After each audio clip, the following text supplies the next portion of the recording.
ڕۆژی دەیەداری ساڵی 1990 لە چوارچێوەی پلان و بەرنامەی ڕاپەڕی نەشکۆدارەکەی کۆمەڵانی خەڵکی کوردستان چەندین ناوچە لە دام و دەستگا سەرکوتگەرەکانی بەعەز پاکرانەوە. لە چوارچێوەی بەرنامەی ڕاپەڕین هێزی پێشمەرگەی کوردستان بە پشتیوانی ڕێخستنەکان و جەماوەر ژمارەیەک شار و شارۆچکەی دیکەیان ڕزگار کرد. شارۆچکەی ئەغزەلەر لە سنووری قەزای چەمچەماڵ و ناحیەی قەرەنجی لە پارێزگای کەرکووک و شارۆچکەی مەیدان لە سنووری قەزای خانەقین لەو ناوچانە بوون کە ڕۆژی دەیادار لە دژی ڕژێم ڕاپەڕین و ناوچەکانیان لە دیوەزمەی بەعەز پاکردەوە.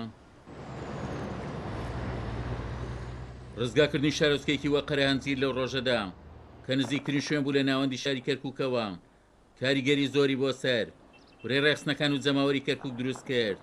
هاوکاتیش بە ڕزگاکردنی قەرەهەنجیر وەرەی سەرانی بەعەز لە کەرکووک بە تەواوی لاواز بوو. بەو پێی جەماوەری ڕاپەڕیوی کوردستان لە کەرکووک نزیکتر بوونەوە.